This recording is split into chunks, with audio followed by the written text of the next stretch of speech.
Welcome to this week's Hymn of the Week. This week we have ELW 485, I Am the Bread of Life. A great classic hymn tune, as we can see here, edited many times. We'll get to that in a moment. But text and music is by Suzanne Toolan, a composer, and, she joined Sisters of Mercy in Burlingame, California in 1960. And she was a high school teacher for a while.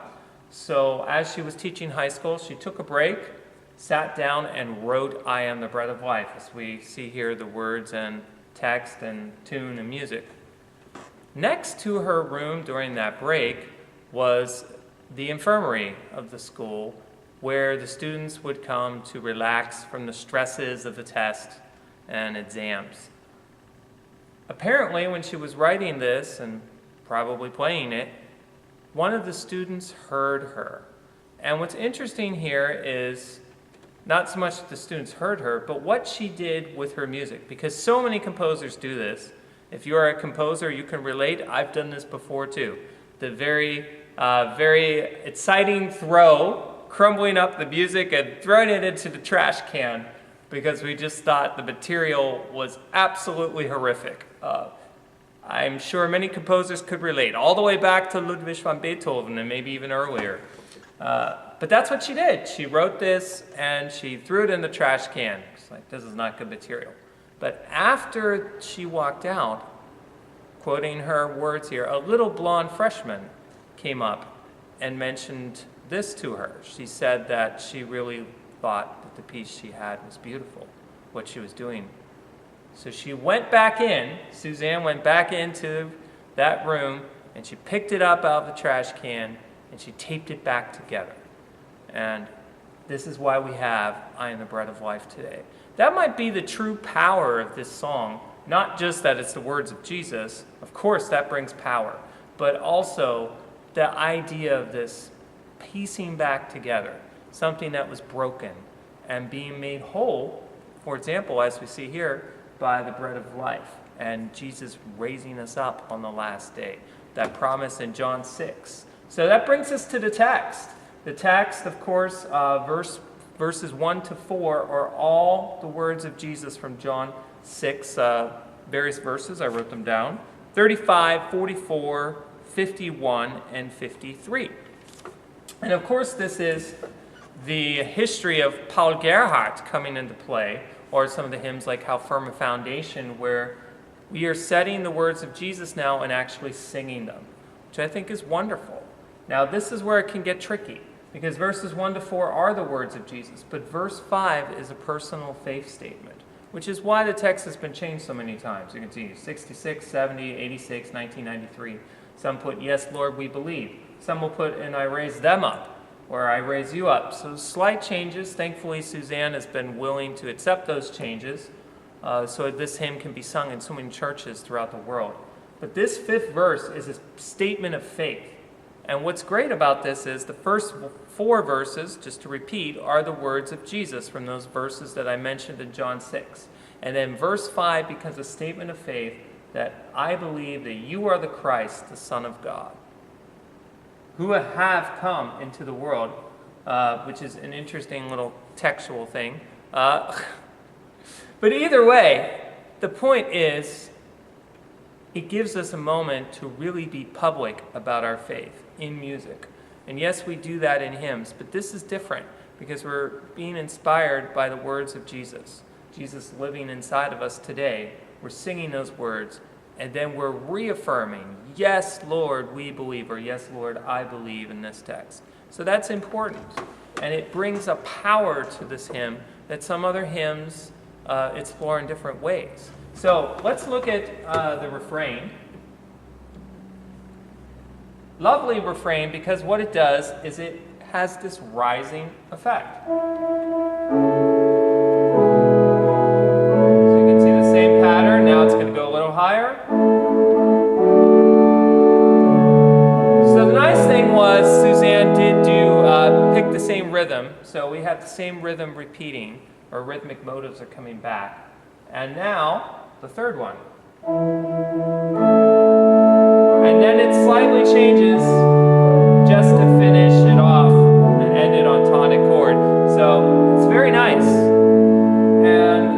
much you can do with this hymn, and I like to explore the many different ways of it. What's interesting is I wrote down here the interpretation of her, Suzanne Toolan. She calls the hymn sentimental.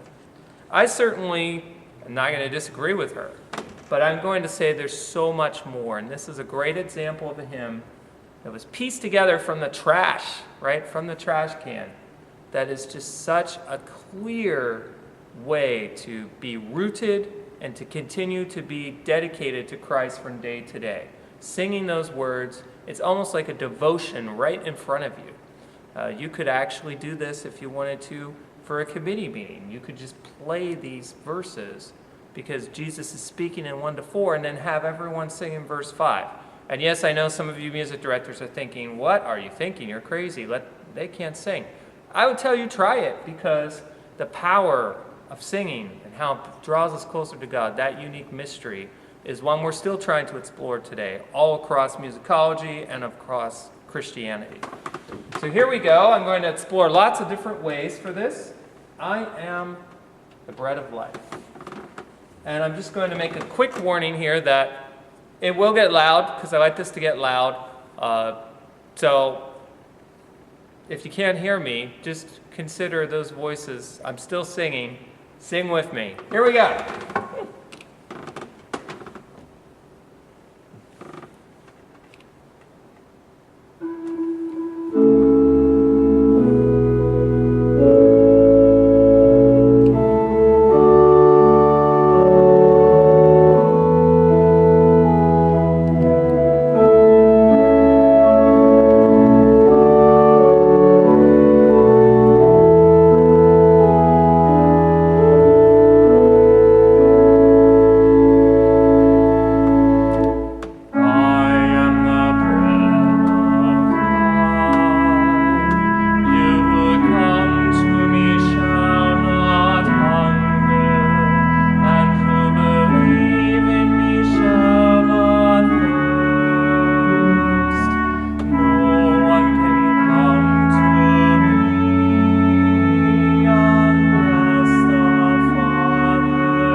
This is one of those hymns that it does often bring me to tears because of the power of that promise. And this is one of those hymns where if you want to go back and someone may challenge you, or you think, oh, I didn't respond right in this situation, or I didn't say I didn't believe, or this is one you can say, no, I sang these words, and you know, Lord, I believe.